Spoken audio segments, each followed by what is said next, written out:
পার্শ্ববর্তী দেশ ভারতে এমন একটি গ্রাম আছে যেখানে রাত 2টায় সূর্য ওঠে। কি অবাক হচ্ছেন? হ্যাঁ, আপনি ঠিকই শুনেছেন। পার্শ্ববর্তী দেশ ভারতে এমন একটি গ্রাম আছে যার আশেপাশের গ্রামের সূর্য ঠিক সময়ে উঠলেও এই গ্রামে সূর্য ওঠে রাত 2টায়। অরুণাচল প্রদেশের ডং ভ্যালিতে অবস্থিত এই গ্রামেই ঘটে এমন আশ্চর্যকর ঘটনা। এই গ্রামে রাত 2টায় সূর্যের প্রথম কিরণ পড়ে এবং মাত্র 1 থেকে 1.5 ঘন্টায় এলাকায় আলোয় ভরে যায়, যেন সকাল 8টা বা 9টা বাজে। তাহলে চলুন এই অসাধারণ গ্রামটি থেকে ঘুরে আসা যাক। অরুণাচল প্রদেশের পূর্ব সিয়েন জেলার দুর্গম পাহাড়ি অঞ্চলে অবস্থিত ডং গ্রাম। ডং গ্রামের জনসংখ্যা মাত্র 40 থেকে 50 জন, আর এখানকার মানুষেরা প্রধানত মেয়র সম্প্রদায়ের। স্বপ্নের জগৎ ছবির মতো সুন্দর এই গ্রামটি। সমুদ্র পৃষ্ঠ থেকে প্রায় 1240 মিটার উচ্চতায় মাথা উঁচু করে দাঁড়িয়ে আছে এই গ্রামটি। চারপাশে সবুজ পাহাড় আর গভীর অরণ্য, যা এই গ্রামকে করেছে আকর্ষণীয়। স্বচ্ছ জলের লোহিত এবং সতী নামে 2টি নদী বয়ে গেছে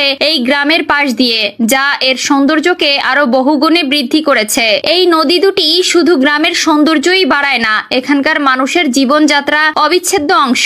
ডং গ্রামের প্রধান আকর্ষণ হলো এর ব্যতিক্রমী সূর্যোদয়। গ্রামের ভৌগোলিক অবস্থানের কারণে সূর্যোদয় ও সূর্যাস্তের সময় অন্যান্য স্থানের তুলনায় ভিন্ন। অন্যান্য জায়গায় যেখানে সূর্যোদয়ের জন্য অপেক্ষা করতে হয়, সেখানে ডং যেন ব্যতিক্রম। এখানে ঘড়ির কাঁটা যখন রাত 2টো বাজে, তখন দিগন্তে উকি দেয় নতুন দিনের আলো। ধীরে ধীরে বাড়তে থাকে আর মাত্র 1 থেকে 1.5 ঘন্টার মধ্যেই চারপাশ দিনের আলোয় ঝলমল করে ওঠে। রাতের অন্ধকার দূর করে যেন এক নতুন সকালের সূচনা হয়। এই দৃশ্য দেখলে মনে হয় যেন কোনো রূপকথার রাজ্যে এসে পড়েছে।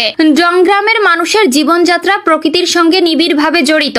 যেহেতু এখানে সকাল হয় খুব তাড়াতাড়ি, তাই দিনের কাজও শুরু হয় খুব ভোরে। যখন দেশের অন্যান্য মানুষ গভীর ঘুমে আচ্ছন্ন, তখন ডং গ্রামের মানুষেরা তাদের দৈনন্দিন কাজকর্ম সেরে ফেলে। এখানকার মানুষেরা সাধারণত কৃষিকাজ ও পশুপালনের উপর নির্ভরশীল। সন্ধ্যা নামে এখানে খুব তাড়াতাড়ি। বিকেল 4টা বাজতেই গ্রামের পথঘাট জনশূন্য হয়ে যায়। মানুষজন রাতের খাবার বিকাল 4টায় খেয়ে ঘুমাতে যায়, যাতে তারা খুব ভোরে উঠতে পারে। ডং গ্রামের এই আজব সূর্যোদয় দেখার জন্য প্রতি বছর বহু পর্যটক এখানে আসেন। 1999 সালে এই তথ্য প্রকাশিত হওয়ার পর থেকে পর্যটকদের মধ্যে গ্রামটির জনপ্রিয়তা বৃদ্ধি পেয়েছে। এপ্রিল থেকে অক্টোবর মাস পর্যন্ত এখানে পর্যটকদের ভিড় লেগেই থাকে। পর্যটকের থাকার জন্য গেস্ট হাউসের ব্যবস্থা রয়েছে। চেকিং করার অভিজ্ঞতা না থাকলেও এখানে আসা কঠিন, কারণ গ্রামের রাস্তাঘাট বেশ দুর্গম। তবে অ্যাডভেঞ্চার ভালোবাসেন এমন মানুষের জন্য ডং গ্রাম এক অসাধারণ গন্তব্য হতে পারে। ডং গ্রামে পৌঁছানোর জন্য নিকটবর্তী বিমানবন্দর হলো ডিব্রুগড়, যা ডং গ্রাম থেকে প্রায় 349 কিলোমিটার দূরে অবস্থিত।